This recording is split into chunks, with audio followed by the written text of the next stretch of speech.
Welcome to mini சமையல். நம்ம வீடுகளில் என்னென்னமோ டேஸ்டான சட்னியெல்லாம் வெரைட்டியாக பண்ணுவோம். ஆனாலும் ரோட்டில் தள்ளுவண்டி கடையில் சாப்பிடும்போது கொடுக்குற அந்த சிவப்பு கலர் தக்காளி சட்னியோட டேஸ்ட்டு வேற லெவல் தான். நம்ம கடைகளில் வாங்குறது என்னமோ 2 இட்லியாக தான் இருக்கும். ஆனாலும் அந்த 2 இட்லிக்கு கொஞ்சம் கூட தயங்காமல் தட்டு நிறைய சட்னி ஊற்றி கொடுப்பாங்க. ஏன்னா அந்த சட்னியை தொட்டு சாப்பிட்றத விட அப்படியே இட்லியை எடுத்து நம்ம அந்த சட்னியில் நல்லா புரட்டி போட்டு பசஞ்சு எடுத்து அதை வாயில் வச்சோம்னா பாருங்க, அந்த டேஸ்ட்டுக்கு ஈக்குவலாக இந்த உலகத்தில் ஈடு என எதுவுமே இல்லை. இதை பார்க்கும்போதே கண்ணுக்கு குளுகுலுனும் வாயில் எச்சியும் ஊறுதுல. வாங்க, சிம்பிளான மெத்தடில் ரொம்ப ரொம்ப ஈஸியாக குறைவான பொருட்களை வச்சு இந்த ரோட்டு கடை சிவப்பு கலர் தக்காளி சட்னியை எப்படி பண்ணலான்னு பார்த்துருவோமா? அதுக்கு முதல்ல ஒரு மிக்சி ஜார் எடுத்துக்கங்க. அதில் 1 ஸ்பூன் அளவுக்கு சீரகம் சேர்த்துக்கங்க. கூடவே 10 பல் பூண்டு சேர்த்துக்கங்க. அப்புறமா 7 காஞ்ச மிளகா சேர்த்துக்கங்க. கூடவே 2 பெரிய சைஸ் பெரிய வெங்காயத்தை கட் பண்ணிவிட்டு சேர்த்துக்கங்க. நம்ம ஏற்கனவே 7 காஞ்ச மிளகா சேர்த்துருக்கோம். கலருக்காக உங்ககிட்ட காஷ்மீரி மிளகா இருந்தால் காஷ்மீரி மிளகா ஒரு 5 மிளகா சேர்த்துக்கங்க. அதில் உரப்பு இருக்காது.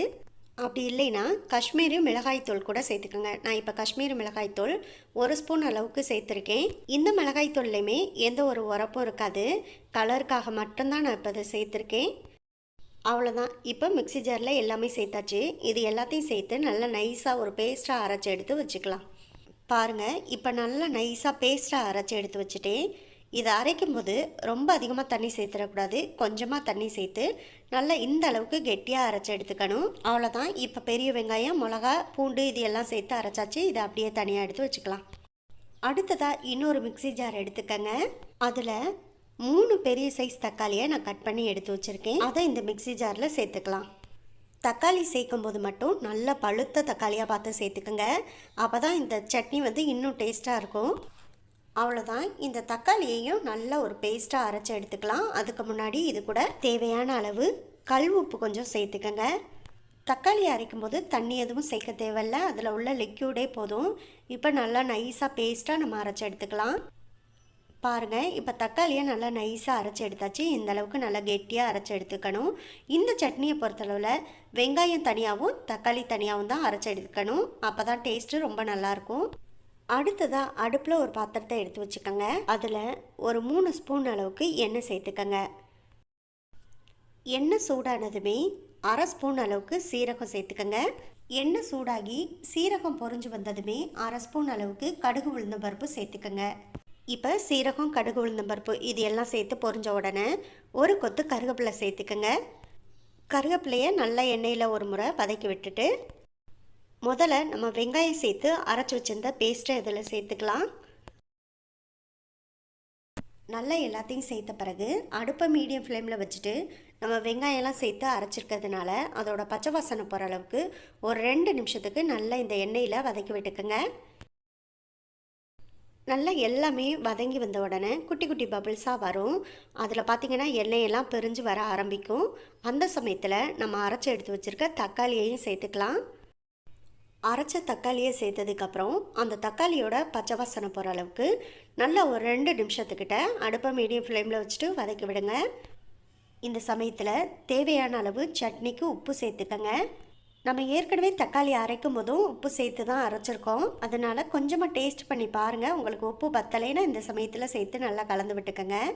இப்போ பாருங்கள், தக்காளியும் நல்லா வதங்கி குட்டி குட்டி பபிள்ஸாக எண்ணெயெல்லாம் மேலே பிரிஞ்சு வர ஆரம்பிக்குது. அடுப்பை மீடியம் ஃப்ளேமில் வச்சுட்டு நல்லா ஒரு முறை கலந்து விட்டுருங்க. எல்லாம் நல்லா வதங்கி வந்த பிறகு சட்னியை பார்த்திங்கன்னா ரொம்ப கெட்டியாக இருக்கும். இந்த சட்னி கொஞ்சம் தண்ணியாக இருந்தால் தான் ரொம்ப நல்லாயிருக்கும். அதனால நம்ம இப்போ அரைச்ச மிக்சி ஜாரில் 1 டம்ளர் அளவுக்கு தண்ணி சேர்த்து அலம்பிட்டு அந்த தண்ணியை சேர்த்துட்டு நல்லா ஒரு முறை கலந்து விட்டுருங்க. தண்ணி சேர்த்ததுக்கப்புறம் இது நல்லா கொதித்து வரட்டும். அது வரைக்கும் நம்ம வெயிட் பண்ணலாம். பாருங்கள், இப்போ சட்னி நல்லா கொதி வர ஆரம்பிச்சிருச்சு. கொதித்து மேலே எண்ணெயெல்லாம் பிரிஞ்சு வர ஆரம்பிச்சிருச்சு. இந்த சமயத்தில் நம்ம இட்லி மாவு இருக்கு இல்லையா, கொஞ்சம் புளிச்சிருக்கணும். அதிலேருந்து 1 கரண்டி அளவுக்கு புளிச்ச இட்லி மாவை இதில் கலந்துக்கங்க. இந்த சட்னியில் ஸ்பெஷலாக சேர்க்குறதே இந்த 1 கரண்டி அளவுக்கு புளிச்ச இட்லி மாவு தான். இதை நல்லா ஒரு முறை கலந்து விட்டுக்கங்க. நல்லா கலந்து விட்டுட்டு இட்லி மாவு சேர்த்ததுக்கப்புறம் நல்லா சட்னியை ஒரு முறை கொதிக்க விட்டுறணும். அவ்வளோதான். ரொம்பவே டேஸ்டான ரோட்டு தள்ளுவண்டி கடை சிவப்பு கலர் தக்காளி சட்னியை நம்ம ரெடி பண்ணியாச்சு. நல்லா 1லேருந்து 1 1/2 நிமிஷம் வரைக்கும் கொதிக்க விட்டுட்டு கடைசியாக லோ ஃப்ளேமில் வச்சுட்டு நல்லா ஒரு கைப்பிடி அளவுக்கு கொத்தமல்லியை பொடி பொடியாக கட் பண்ணிவிட்டு சேர்த்துக்கங்க. அவ்வளோதான், கொத்தமல்லியும் சேர்த்து நல்லா ஒரு முறை கலந்து விட்டுட்டு இதோட ஸ்டவ் ஆஃப் பண்ணிடலாம். அவ்வளோதான், ரொம்ப ரொம்ப ஈஸியாக இந்த சட்னியை நம்ம வீட்டில் ரெடி பண்ணியாச்சு. இதுக்கு குறைவான பொருட்களே போதுமானது. எப்போதுமே ஒரே மாதிரி சட்னியை வீட்டில் செய்யாமல் உங்கள் வீட்டில் உள்ளவங்களுக்கு இது போல் கூட நீங்கள் செஞ்சு கொடுக்கலாம். நீங்களும் இதே போல் ட்ரை பண்ணி பாருங்கள். ட்ரை பண்ணி பார்த்துட்டு எப்படி வந்துச்சுங்கிறத கமெண்ட் பாக்ஸில் சொல்லுங்கள். இந்த வீடியோ உங்களுக்கு பிடிச்சிருந்தா இந்த வீடியோவை லைக் பண்ணி நம்ம சேனலை மறந்துடாமல் சப்ஸ்கிரைப் பண்ணுங்கள். உங்கள் ஃப்ரெண்ட்ஸ் அண்ட் ரிலேட்டிவ்ஸ் எல்லாருக்கும் ஷேர் பண்ணுங்கள். உங்களோட கருத்துக்களையும் நம்ம கமெண்ட் பாக்ஸில் சொல்லுங்கள். இதே போல் அடுத்தடுத்து நல்ல நல்ல வீடியோவில் சந்திப்போம். ஓகே, பாய்.